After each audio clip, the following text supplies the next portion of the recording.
Hello, so remember that this is a video that was recorded for general use, so you might see some information from, I don't know, maybe the course number or, specific information that might look different on your side. Make sure you look at your Blackboard and also that you look at your syllabus to make sure that what you see on your website is correct, okay?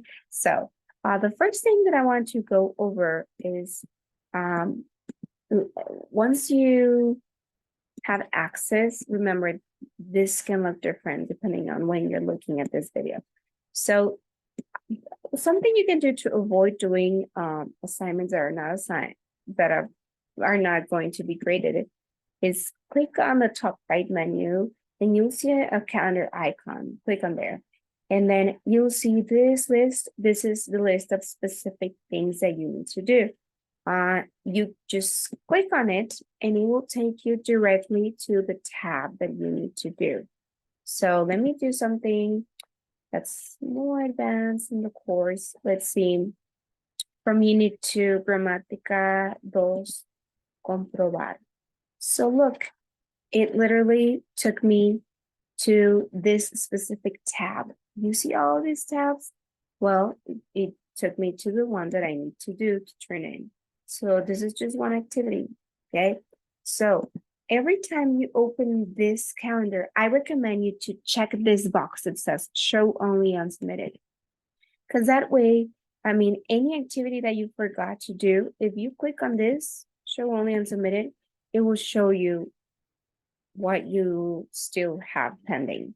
So every time that you open this icon, that little box unchecks. Automatically, it checks every time you close it.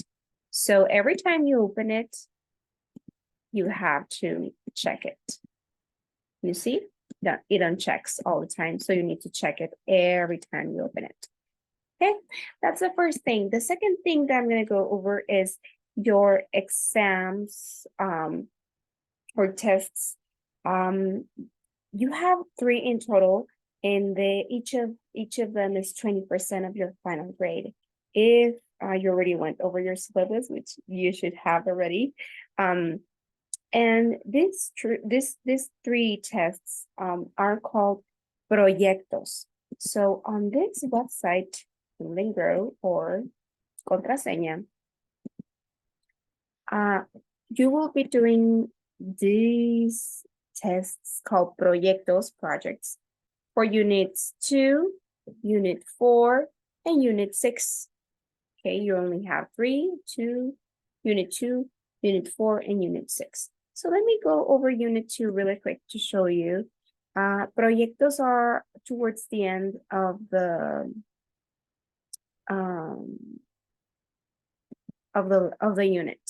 So this proyecto, so if I look for it from the calendar, I'm gonna go and look for unit 2, and you'll see that towards the end of the unit, look, here we have proyecto. This is your test. Click on it.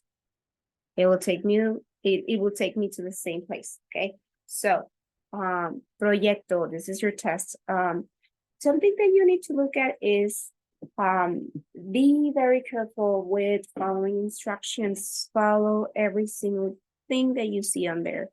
For example, here it says use information from preparar. Okay, so I need to go back here to preparar and fill in the things that are shown in here.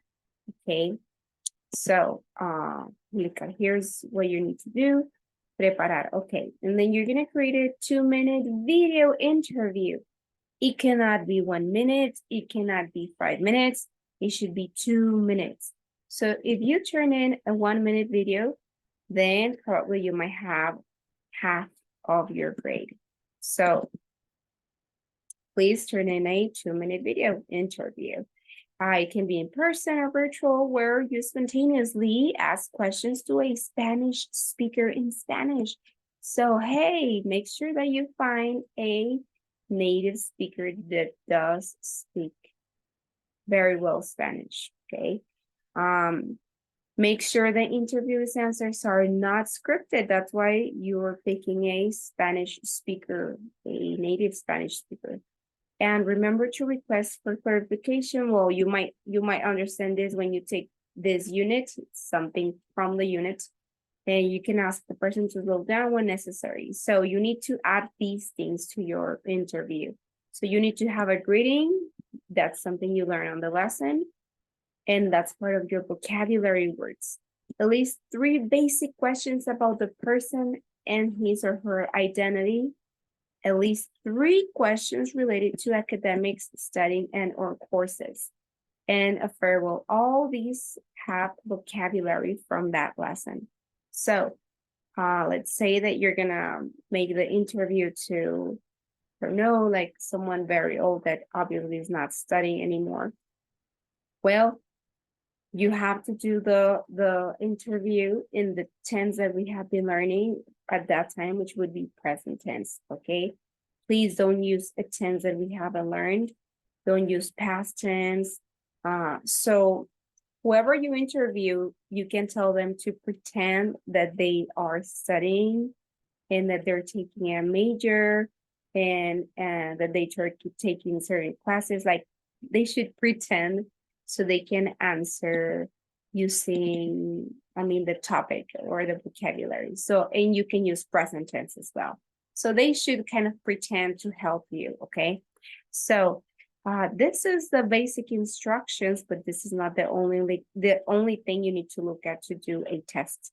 The other thing you need to look at is scroll down and you'll see this link. How will this project be created? Click on it, okay? And here you'll find another link inside of that. Click here to view the detailed rubrics.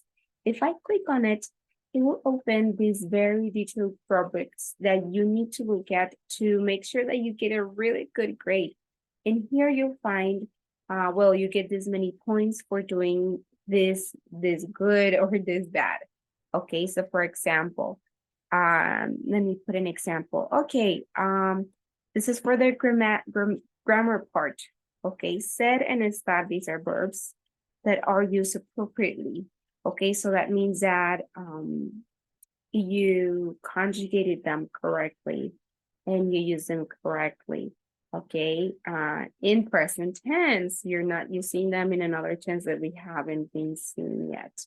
So active unit vocabulary. So look, out of 100 points, 30 points is just to make sure that you have a lot of vocabulary from lessons. So if you speak a little bit of Spanish, I'm not looking for you to, just speak Spanish. I'm looking for you to add on your video that you're using the vocabulary words from that lesson, that you apply the grammar from that lesson. So if you look at the rubrics, pretty much you have to, really prepare yourself before you do this interview. And then you have to practice it a few times before you actually record the video.